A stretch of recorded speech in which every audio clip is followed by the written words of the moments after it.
Assalamualaikum warahmatullahi wabarakatuh. A'udzu billahi minasyaitonir rajim. Bismillahirrahmanirrahim. Alhamdulillahi rabbil alamin. Wassalatu wassalamu ala asyrafil anbiya'i wal mursalin sayyidina wa habibina wa syafi'ina wa maulana Muhammadin sallallahu alaihi wasallam wa ala alihi wa ashabihi wa tabi'ina lahum bi ihsanin ila yaumiddin, amma ba'du. Bismillahirrahmanirrahim. Wa yajibu bi haqqihi ta'ala al-baqa'u wa ma'nahu annahu ta'ala la akhira lahu. Waddalilu ala dhalika annahu law kana faniyan lakana hadisan wa huwa muhalun. Pimpinan Masjid Jami' Al-Hidayah yang Abah hormati dan semoga dimuliakan oleh Allah Subhanahu wa taala dunia akhirat, para asatid, para orang tua yang Abah hormati, semoga dimuliakan oleh Allah Subhanahu wa taala di dunia dan di akhirat kelak. Amin ya Allah ya rabbal alamin. Dari lubuk hati kita yang paling dalam, marilah terlebih dahulu kita sama-sama memanjatkan puji serta syukur kehadirat Allah Subhanahu wa taala atas anugerah agung, anugerah besar yang Allah berikan kepada kita pada saat ini. Anugerah apakah itu? Yang agung, yang besar itu anugerah berupa hidayatut taufik. Dengan hidayah tersebut kita dimudahkan oleh Allah Subhanahu wa taala untuk melangkahkan kedua belah kaki, melanggangkan kedua belah tangan, menghadapkan jiwa dan raga kita dari ujung rambut sampai dengan ujung kaki, berada di rumahnya Allah Subhanahu wa taala, melaksanakan sholat subuh dengan berjamaah, berzikir dan berdoa kepada Allah Subhanahu wa taala. Yakini sholat kita diterima oleh Allah Subhanahu wa taala karena sholat kita didirikan dengan cara berjamaah. Semoga pula zikir kita diterima oleh Allah Subhanahu wa taala dan doa kita dikabulkan oleh Allah Subhanahu wa taala. Bersyukur lagi kita kepada Allah Subhanahu wa taala. Allah Subhanahu wa taala berikan kesabaran, berikan kekuatan kepada kita insyaallah untuk memperpanjang iktikaf kita sampai dengan waktu isyraq, dan kita melaksanakan tugas dan kewajiban satu lagi, yaitu thalabul ilmi. Thalabul ilmi yang kita bahas pada pagi hari ini yaitu ilmu tauhid, ilmu yakin, ilmu iman, ilmu makrifat kepada Allah Subhanahu wa taala. Dan batasan kita yaitu membahas masalah sifat baqa. Wa yajibu, dan wajib,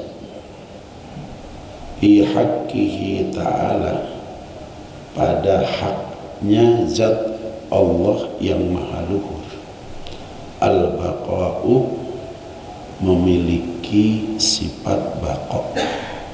Wa maknahu, dan makna sifat baqa itu annahu, sesungguhnya Allah Ta'ala yang maha luhur, la akhir lahu, tidak ada akhir lahu bagi Allah.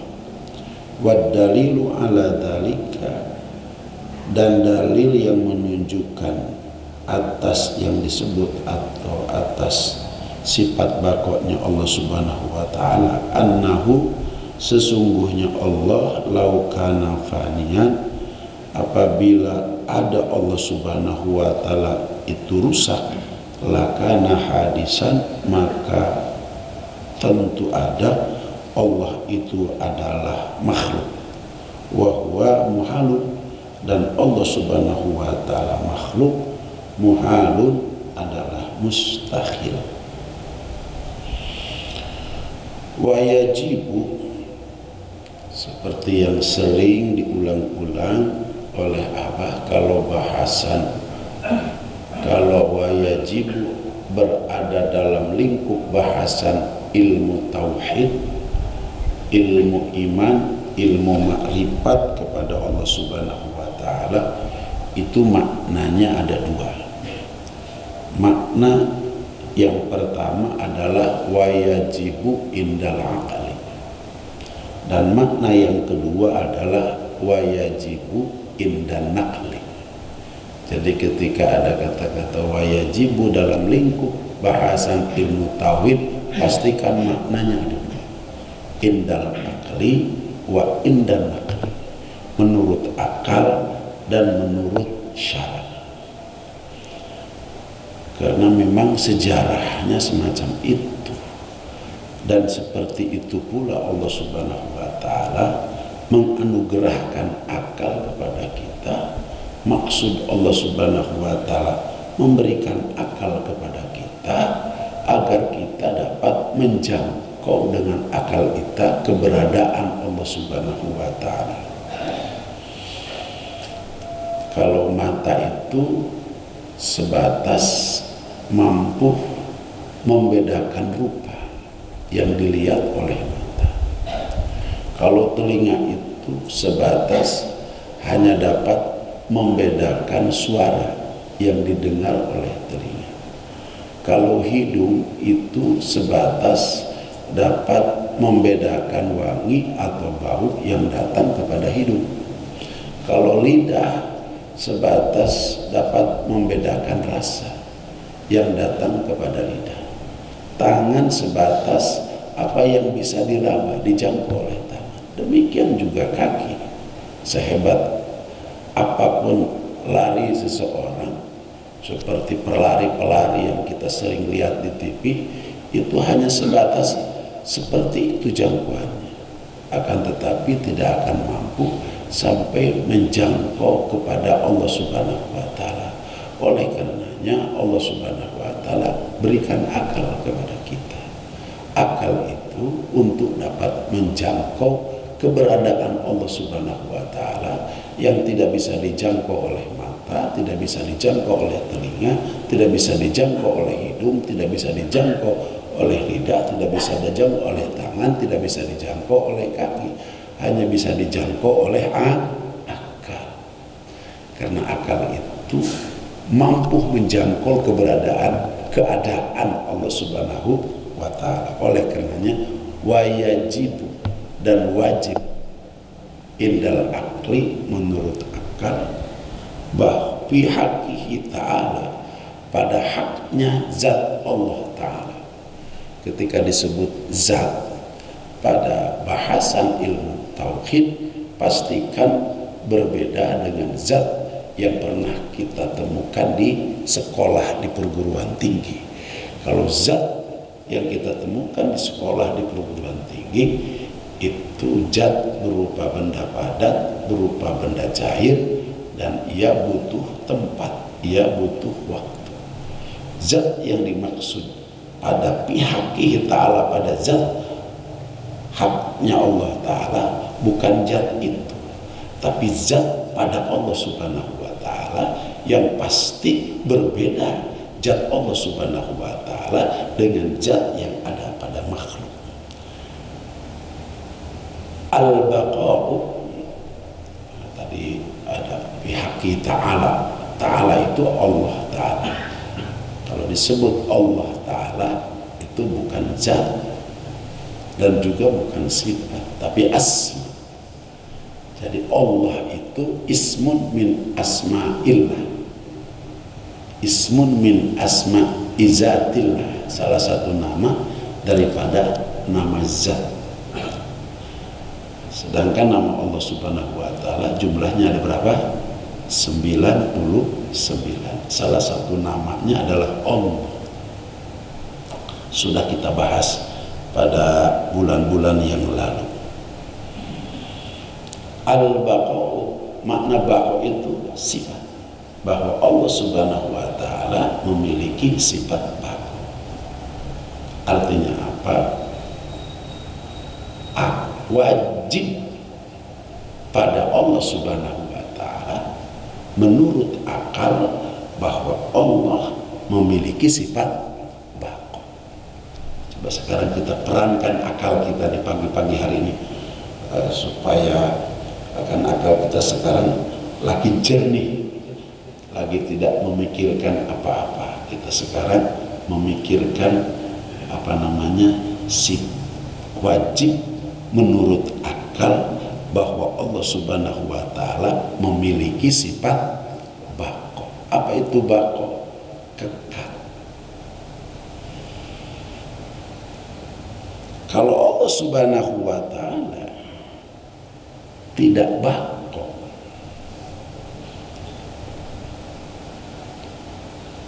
maka adanya diakhiri dengan tidak ada. Kalau Allah tidak memiliki sifat baqa, maka adanya diakhiri dengan tidak ada.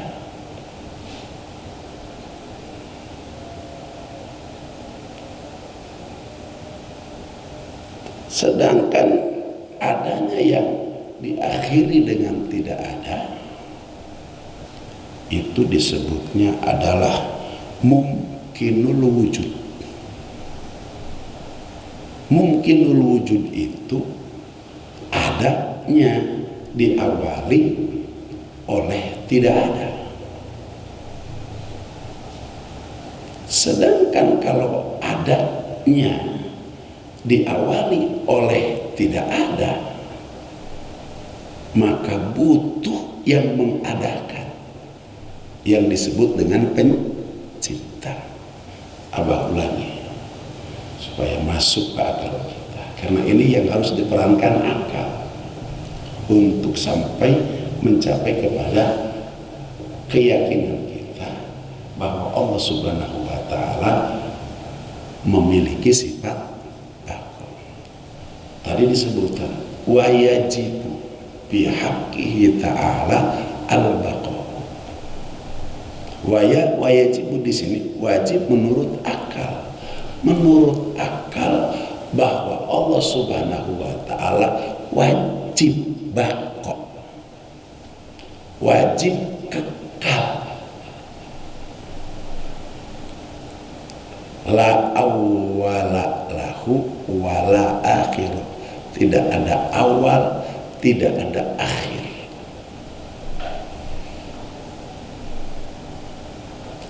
Nah, kalau Allah Subhanahu wa taala tidak baqa, berarti Allah Subhanahu wa taala adanya berujung tidak ada. Adanya akan tidak ada. Kalau Allah tidak punya sifat baqa, kalau tidak ada baqa pada Allah,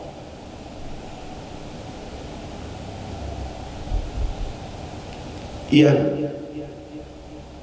adanya diakhiri oleh tidak ada, itu di dalam istilah ilmu tauhid disebutnya mumkinul wujud. Sesuatu yang mungkin adanya dan mungkin tidak adanya. Sesuatu yang mungkin adanya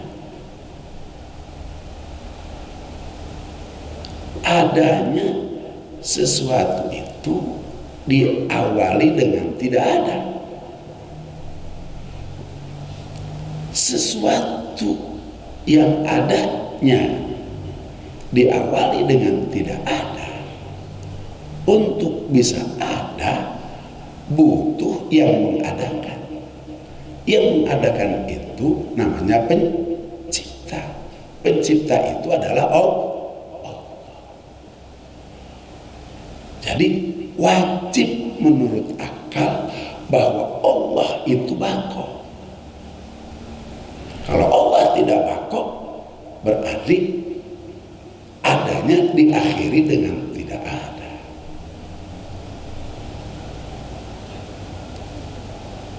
Sedangkan yang adanya diakhiri dengan tidak ada itu disebutnya mungkinul wujud. Mungkinul wujud itu untuk makhluk. Yang adanya setelah tidak ada, baru ada. Untuk bisa ada setelah tidak ada butuh pencipta. Pencipta itu ialah Allah. Jadi menurut akal Allah wajib bako.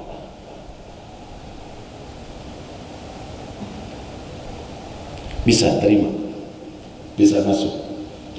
Menurut akal Allah wajib bako. Hadirin kaum muslimin rahimakumullah. Makna bako di dalam ilmu tauhid itu ada 3. Yang pertama bako nisbi. Yang kedua bako zamani. Dan yang ketiga bako hakiki. Bako nisbi yaitu bakonya sesuatu disandarkan kepada yang lain, seperti besi lebih bako dibanding kain, baja lebih bako dibanding besi, platinum lebih bako dibanding baja, dan seterusnya dan seterusnya. Bakonya sesuatu bila dibandingkan dengan yang lain itu disebutnya bako nisbi. Yang kedua bako zamani,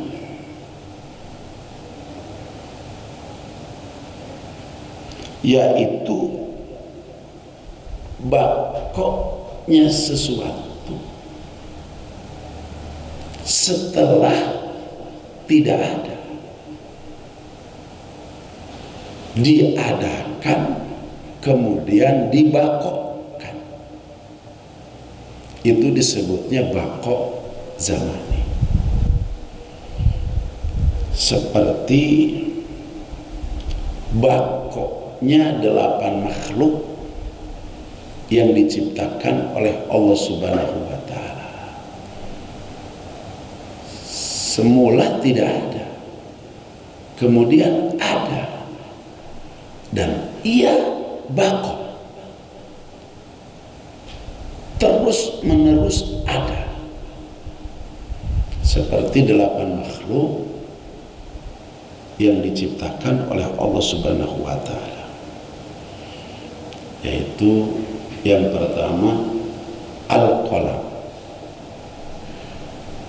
Al-qalam semula tidak ada, kemudian diadakan oleh Allah Subhanahu wa ta'ala, dan qalam itu adalah bako.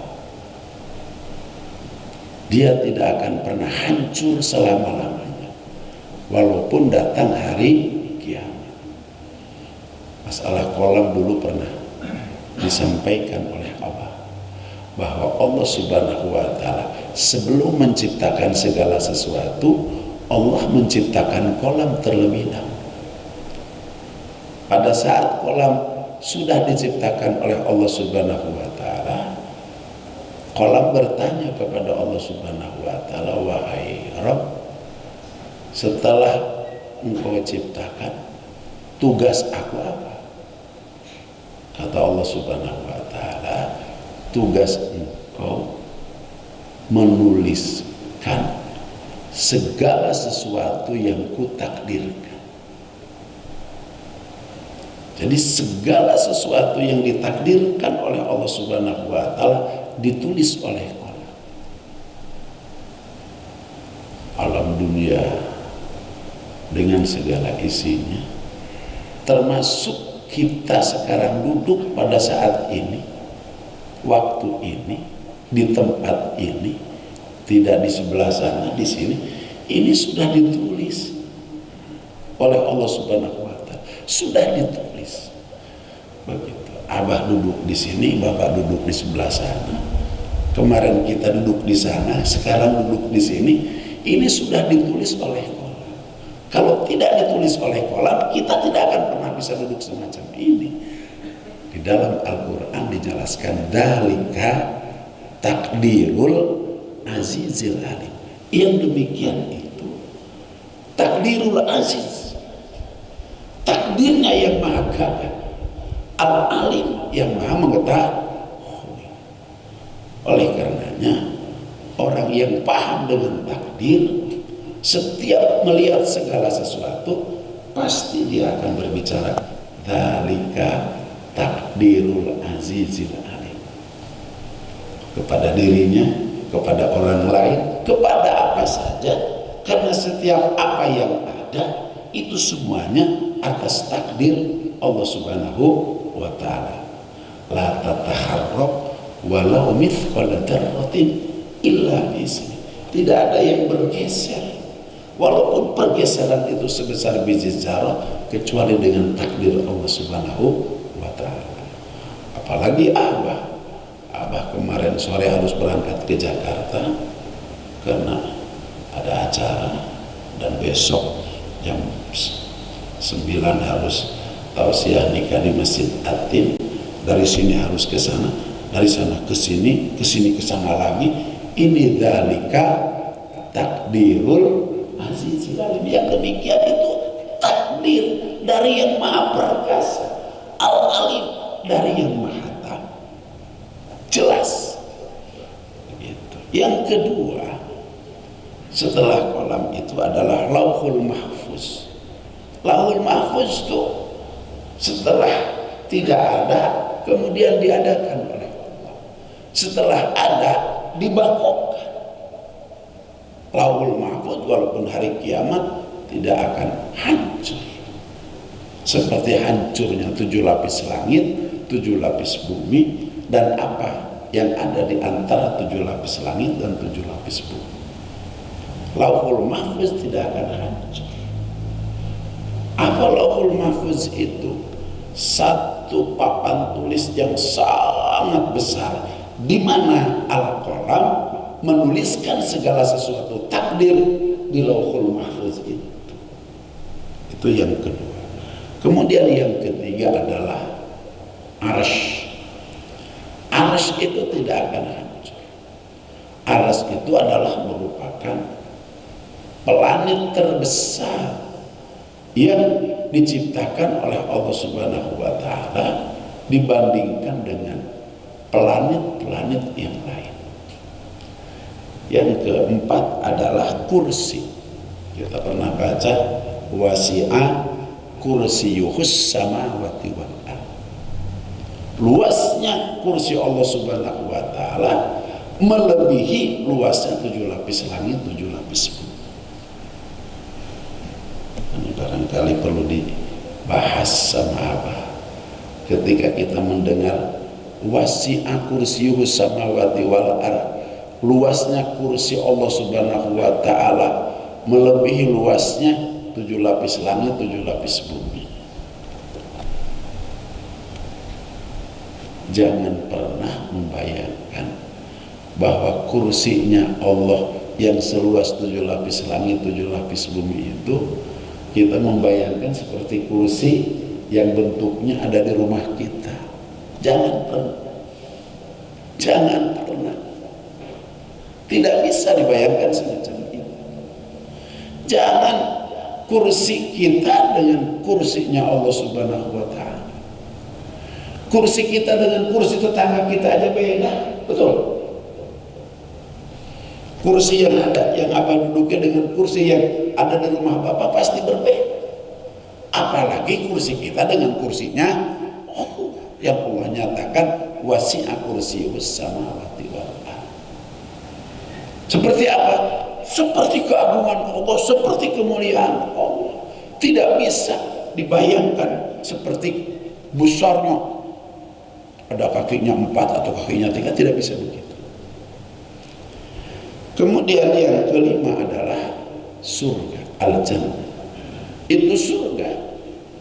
Tadinya tidak ada, kemudian diadakan oleh Allah Subhanahu wa Ta'ala. Setelah diadakan, itu dikekalkan oleh Allah Subhanahu wa Ta'ala. Ini namanya baqo zamani. Baqo yang oleh Allah Subhanahu wa Ta'ala ditentukan waktunya. Kemudian yang keenam adalah neraka. Kemudian yang ketujuh adalah ruhani, dan yang kedelapan adalah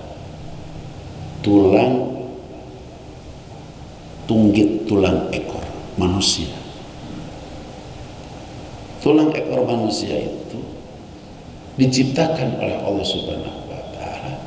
Tadinya tidak ada, menjadi ada. Dan kita semuanya yang duduk di sini punya tulang ekor. Kepala kita pada hari kiamat hancur, tangan kita hancur, dada kita hancur, kaki kita semua hancur. Yang Allah tidak akan hancurkan tulang ekor kita, tulang tunggit kita itu akan pernah hancur. Kemudian kita mendengar penjelasan nanti di akhirat, fariqun bil jannah wa fariqun bis sa'ir. Sebagian masuk ke dalam surga dan sebagian masuk ke dalam api neraka. Nah, yang masuk ke dalam api neraka surga itu manusia. Yang masuk ke dalam neraka itu juga adalah manusia. Cikal bakalnya dibangkitkan lagi oleh Allah Subhanahu wa Ta'ala. Kita sebagai manusia, apakah nanti masuk surga atau masuk neraka, itu sebuah proses yang diciptakan oleh Allah Subhanahu wa Ta'ala nanti di alam ba'ats. Alam dibangkitkan setiap umat manusia. Bagaimana Allah Subhanahu wa Ta'ala membangkitkan umat manusia? Dengan cara Allah Subhanahu wa Ta'ala menurunkan hujan kental. Kamani'ir rajul, hujan itu tidak cair tapi kental seperti air mani seorang laki-laki, kata Rasulullah. Terus hujan kental itu tingginya 1 hasta di atas lapangan perak. Kemudian air hujan kental itu masuk ke dalam pori-pori lapangan perak. Mencari apa? Mencari setiap tulang ekor. Pada saat ketemu air hujan kental dengan tulang ekor, maka bangkitlah seluruh umat manusia sejak Nabi Adam alaihissalam sampai dengan manusia yang terakhir lahir. Maka di situ umat manusia akan diberangkatkan dalam waktu 50.000 tahun. Dan oleh Allah Subhanahu wa Ta'ala dikumpulkan, disebutnya alam mahsyar. Setelah ba'ats tu mahsyar, ba'ats dibangkitkan, mahsyar dikumpulkan. Kemudian setelah kumpul, maka Allah Subhanahu wa Ta'ala berfirman, limanil mulkul yaum, buat siapa kerajaan hari ini? Seluruh umat manusia tidak ada yang berani boro-boro menjawab mengangkat kepala saja di hadapan Allah Subhanahu wa taala tidak ada yang sanggup. Karena hal itu juga disebutnya yaumul jazaa. Hari di mana dibalas setiap amal baik dan amal buruk setiap umat manusia. Limanil mulkul yaum, mana raja-raja? Ditanya oleh Allah Subhanahu wa taala. Presiden Indonesia dari mulai Soekarno, kemudian siapa lagi? Soeharto, siapa lagi? Habibie, siapa lagi? Siapa? Megawati, kemudian Susilo Bambang Yudhoyono. Kenapa ya? Yang ditanya kok Ainal Malikul, mana raja-raja? Limanil mulk, siapa kerajaan pada hari ini? Kenapa kok raja? Karena yang paling berat tanggung jawabnya adalah raja. Dia harus mempertanggungjawabkan rakyat yang ia pimpin. Oke, makanya disebut limanil mulk, siapa kerajaan hari ini? Ainal Malikul, mana raja-raja bumi mana? Ditanya oleh Allah Subhanahu wa taala. Kemudian ainal jabbar, mana yang diberikan kehebatan? Ainal mutakabir, mana yang sombong-sombong? Itu. Bapak Ibu sekalian, baru setelah ada persidangan semacam itu digiring kepada yang disebut hisab. Apa? Hisab. Awwalu ma yuhasabu bil abdu yaumal qiyamah as-shalah. Idza saluhat saluha sa'iru amali. Yang pertama dihisab oleh Allah Subhanahu wa taala salat. Beres salatnya, beres amal perbuatan. Tapi yang salatnya yang bagaimana? Yang salatnya itu karena iman kepada Allah Subhanahu wa ta'ala. Karena yang diperintahkan oleh Allah Subhanahu wa ta'ala salat itu adalah orang yang beriman. Ya ayyuhalladzina amanu aqimus shalah. Wahai orang-orang yang beriman, dirikan oleh kamu salat. Jadi tidak Allah Subhanahu wa ta'ala langsung wahai manusia dirikan salat, tidak. Tapi ya ayyuhalladzina amanu aqimus shalah. Jadi salatnya yang diterima oleh Allah Subhanahu wa ta'ala salat mereka yang punya iman. Ketika salatnya tidak punya iman, ditolak oleh Allah Subhanahu wa ta'ala.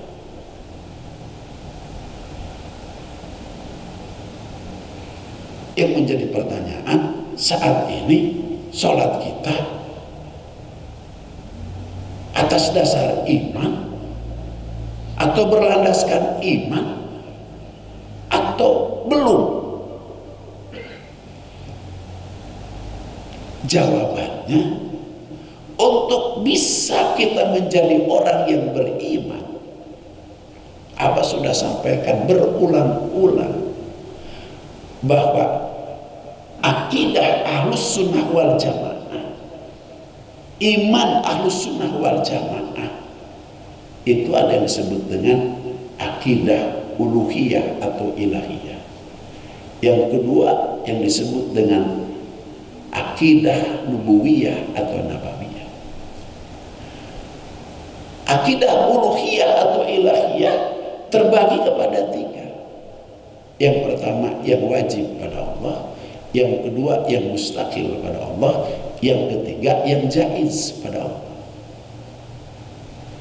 Yang wajib pada Allah ada 20, yang mustahil pada Allah ada 20. Karena yang kebalikan daripada yang wajib, yang jaiz pada Allah ada 1, yaitu Allah wewenang menciptakan atau tidak menciptakan. Tadi itu yang disebut dengan mungkinul wujud. 20 yang wajib, 20 yang mustahil, 1 yang jaiz, jumlahnya 41. Ini disebutnya akidah uluhiyah atau ilahiyah. Yang kedua akidah nabawiyah atau nubuwiyah. Akidah nabawiyah atau nubuwiyah sama terbagi kepada 3. Yang pertama adalah yang wajib pada Rasul, yang kedua yang mustahil pada Rasul, yang ketiga yang jaiz pada Rasul. Yang wajib pada Rasul jumlahnya ada 4. Yang mustahil pada Rasul jumlahnya ada 4 karena kebalikan daripada yang wajib. Yang jaiz pada Rasul jumlahnya ada 1. 4 tambah 4 tambah 1 jumlahnya 9. 41 ditambah 9 menjadi 5, disebutnya aqidatul khums, akidah yang 50. Apakah akidah yang 50 itu? Akidah yang 50 manakala dipelajari, diyakini, maka ia akan mencapai keimanan kepada Allah yang sempurna, keimanan kepada para nabi dan para rasul yang sempurna. Nah, mereka itulah yang dipanggil oleh Allah Subhanahu wa taala, ya ayyuhalladzina amanu. Baru aqimus shalat, dirikanlah pada salat. Yang menjadi pertanyaan, sudah belum aqidatul khamsin kita pelajari sehingga kesempurnaan iman kepada Allah, kesempurnaan iman kepada Rasul sudah masuk ke dalam diri kita? Jawabannya, ngajinya baru sampai sifat bako. Jawabannya, ngajinya baru sampai sifat bako. Jadi belum kita punya iman yang sempurna, karena orang yang beriman yang sempurna itu yang sudah menyelesaikan pelajaran dan mengimani pelajaran yang 50 itu, baru Allah akan datangkan iman yang sempurna kepada Allah dan kepada Nabi dan Rasul. Begitu. Terus bagaimana ya sholat kita sekarang? Kalau kita harus beriman, kemudian kita sekarang melaksanakan sholat, belum lagi yang datang ngaji tauhidnya, kadang-kadang datang, kadang-kadang enggak. Begitu. Subhanallah. Allah itu baik. Apa? Allah itu baik, bapak-bapak sekalian. Tidak melihat hasil, tapi melihat kesungguhan. Nah, ini jadi pertanyaan, kita sungguh-sungguh dalam mempelajari ilmu tauhid ini. Kalau sungguh-sungguh kita mempelajari ilmu tauhid, setiap hari Ahad keempat duduk di masjid ini, di majelis ini, karena ingin yang 50 akidah itu dipelajari sehingga menjadi keyakinan yang sempurna kepada Allah dan kepada para nabi dan kepada Rasul.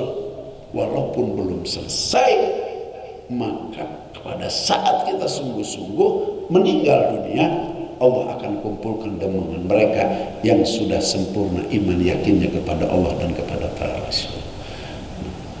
Tinggal kita sekarang istiqomah saja, duduk di dalam majelis ini, istiqomah, insya Allah yatba'ukal karam, akan mengikuti kepada kamu adalah kemuliaan. Itu kata ulama. Subhanallah. Hadirin kaum muslimin rahimakumullah. Yang ketiga adalah bako hakiki. Apakah bako hakiki itu? Kekalnya sesuatu yang tidak ada permulaan dan tidak ada akhiran, juga tidak terkait dengan zaman, bukan karena disandarkan kepada yang lain. Jadi bako hakiki itu bukan bako nisbi, bukan bako zamani. Bako hakiki itu adalah bakoknya Allah Subhanahu wa ta'ala. Itu berbicara tentang bagian makna bako di dalam lingkup pelajaran akidah. Bapak Ibu sekalian yang dirahmati oleh Allah Subhanahu wa ta'ala, bagaimana wajibu yang kedua menurut syarat pandangannya kepada kewajiban seseorang meyakini bahwa Allah Subhanahu wa ta'ala memiliki sifat bako. Bapak Ibu sekalian, hukum syara memerintahkan kepada kita sebagai orang mukallaf. Mukallaf itu adalah beragama Islam, kemudian balik, sudah lewat 15 tahun buat laki-laki, 9 tahun buat perempuan. Kemudian yang ketiga berakal.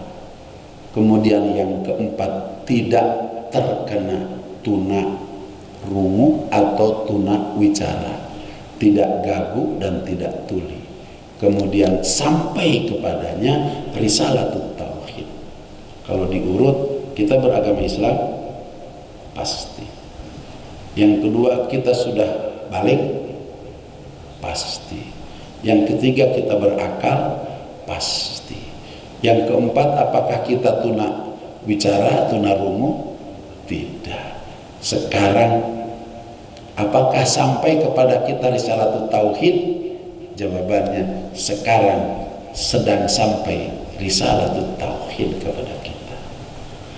Nah, bagi mereka yang disebut dengan mukallaf, maka berdasarkan hukum syara, di mana hukum syara memerintahkan kepada kita untuk mengiktikadkan disertai memakrifatkan kepada bakoknya Allah Subhanahu wa ta'ala. Ini perintah daripada Allah, bahwa hukum syara memerintahkan kepada kita untuk meyakini, memakrifati sifat bakoknya Allah Subhanahu wa ta'ala. Itu yang pertama. Yang kedua, memakrifatkan mustahilnya makhluk mempunyai sifat bako. Mustahil makhluk itu mempunyai sifat bako. Yang dimaksud di sini adalah sifat bako hakiki. Itu memustahilkan. Artinya bahwa kita menolak kalau selain Allah Subhanahu wa ta'ala memiliki sifat bako hakiki. Sifat bako nisbi iya, bako zamani iya, tapi bako hakiki itu harus ditolak oleh kita dari hukum syara. Kemudian yang ketiga, memakrifatkan mustaqilnya Allah Subhanahu wa ta'ala tidak memiliki sifat bako. Bapak Ibu sekalian yang dirahmati oleh Allah Subhanahu wa ta'ala, kemudian yang keempat, ketika kita meyakini bahwa Allah Subhanahu wa ta'ala memiliki sifat bako, maka Allah akan berikan pahala dengan surga nanti di akhir. Dan ketika seseorang menolak bahwa Allah Subhanahu wa ta'ala memiliki sifat bako, maka ia akan ditempatkan dalam azab api nerakanya Allah Subhanahu wa ta'ala.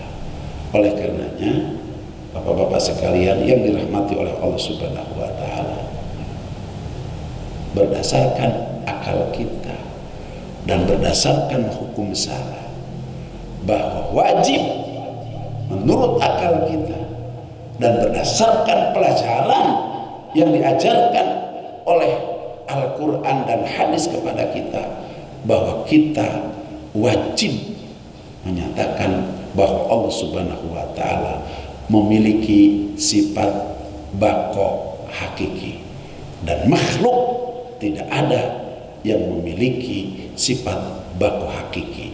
Ditolak oleh akal kita, ditolak oleh keyakinan daripada ajaran agama kita. Apabila kita demikian, maka pahalanya adalah surganya Allah Subhanahu wa taala nanti di akhirat. Kemarin kita belajar sifat kidam. Sekarang kita belajar sifat bako. Ada hubungan antara sifat kidam dengan sifat bako. Karena waktunya yang membatasi kita, maka seperti apa hubungan antara sifat bako dengan sifat kidam, atau sebaliknya sifat kidam dengan sifat bako? Tunggu episode berikutnya sebulan lagi. Untuk hari ini juga Abah harus segera datang ke Jakarta. Begitu, kita cukupkan sampai di sini. Mudah-mudahan Allah Subhanahu wa taala berikan kepahaman kepada kita bahwa kita semuanya melalui akal kita dan pelajaran hukum syarak kita di Al-Quran dan hadis, bahwa Allah Subhanahu wa taala memiliki sifat bako, dan kita akan memustakilkan kalau makhluk memiliki sifat bako hakiki. Yang memiliki sifat bako hakiki hanya Allah Subhanahu wa taala. Selain daripada Allah Subhanahu wa taala tidak memiliki sifat bako hakiki. Hadanallahu wa iyyakum ajmain wa adkhalana fi zumratil muwahhidin fi jannatin naim. Aqulu qouli hadza fastaghfiru innahu wal ghafurur rahim. Subhanallahi wa bihamdihi, subhanakallah bihamdika, asyhadu an la ilaha illa anta, astaghfiruka wa atubu ilaik. Subhana rabbika rabbil izzati amma yasifun, wa salamun alal mursalin, walhamdulillahi rabbil alamin. Billahi taufiq wal hidayah. Wassalamualaikum warahmatullahi wabarakatuh.